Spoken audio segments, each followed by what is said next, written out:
يا أهلا بيكم. في سؤال كده دايما بيتسأل ومحير ناس كتير قوي. هو الاستثمار في البورصة ده حلال ولا حرام؟ سؤال مهم جدا. النهاردة بقى عايزين نجاوب عليه ونفك التشابك ده سوا ونفهم القصة كلها ببساطة. يلا بينا نبدأ. والحقيقة إن السؤال ده مشروع ومنطقي جدا. كل واحد فينا بيبقى عايز يستثمر فلوسه ويكبرها ويأمن مستقبله طبعا، بس الأهم من كل ده إنه يعمل ده وهو مطمن وهو مرتاح نفسيا وضامن إن كل جنيه بيكسبه متوافق مع مبادئه ودينه. فالحيرة دي طبيعية ومفهومة تماما. طيب، عشان نفهم الصورة صح لازم نرجع خطوة لورا كده ونمسك أصل الموضوع. لو بصينا للبورصة في جوهرها، يعني في حقيقتها، هنلاقيها في الآخر عبارة عن تجارة. خلينا نبسطها خالص. لما بنشتري سهم في شركة ده معناه إيه؟ معناه ببساطة إننا بقينا شركة في الشركة دي. أيوة بالظبط، زي ما نكون شركة في محل صغير في منطقتنا أو أي مشروع نعرفه. يعني بنمتلك حصة، جزء حقيقي من البيزنس ده، لينا في مكسبه وعلينا في خسارته. وبما إن الموضوع في أصله تجارة وشراكة، فده بيودينا لنقطة جوهرية جدا. الأصل في الإسلام إن التجارة حلال، بل ومباركة ومستحبة، زي ما ربنا قال في القرآن الكريم: وأحل الله البيع وحرم الربا. فالأساس هو الحل. تمام. بما إن الأصل هو الحل، هل ده معناه إن أي سهم في أي شركة وخلاص يبقى حلال؟ لا. هنا بقى بيجي الشرط الأساسي، النقطة اللي بتحدد كل حاجة، وهي طبيعة شغل الشركة نفسها، البيزنس بتاعها إيه؟ القاعدة هنا واضحة ومباشرة، ما فيهاش أي تعقيد.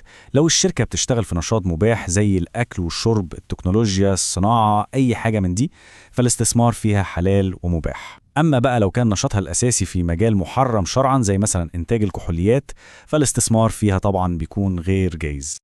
لكن في عالم البيزنس الحقيقي الأمور مش دايما بتبقى أبيض وأسود كده. في منطقة في النص، منطقة رمادية. أغلب الشركات الكبيرة شغلها الأساسي حلال، بس ممكن نلاقي جزء صغير قوي من إيراداتها جاي من مصدر فيه شبهة. هي دي بقى اللي بنسميها الشركات المختلطة.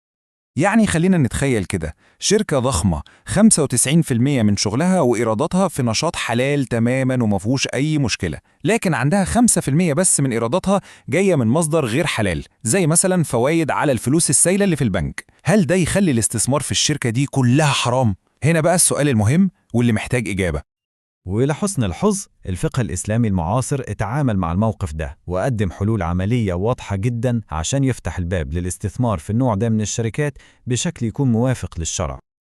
الحل ده معروف باسم التطهير، وفكرته بكل بساطة هي إننا بنفصل الأرباح اللي وصلت لنا من الجزء الغير الحلال في الشركة وبنتبرع بيها. بكده بنكون بنطهر أرباحنا من أي شبهة ممكن تكون دخلت عليها. طيب، النسبة دي بتبقى قد إيه تقريبا؟ في معظم الحالات بنتكلم على نسبة صغيرة جدا، ممكن تكون 5% أو حتى أقل من الأرباح اللي بنحققها.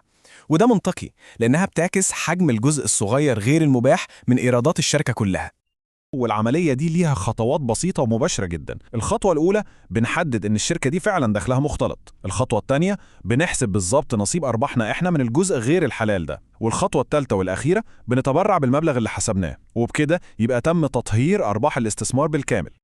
فالخلاصة إيه؟ الخلاصة هي أيوة، ممكن جدا نستثمر في البورصة وننمي فلوسنا بطريقة تكون متوافقة تماما مع مبادئنا وقناعاتنا الدينية. المعادلة دي مش مستحيلة خالص، مش لازم الواحد يختار بين أهدافه المالية وقيمه. وفي الآخر خلونا نفكر في الموضوع من زاوية أعمق شوية. لو كانت النية من وراء الاستثمار ده هي بناء مستقبل وتوفير حياة كريمة للأسرة والمساهمة في الخير، وكل ده مع الالتزام بالضوابط الشرعية، هل ممكن وقتها يتحول الاستثمار نفسه من مجرد معاملة مالية لشكل من أشكال العبادة اللي بنؤجر عليها؟ سؤال مهم فعلا ويستاهل مننا كل تفكير.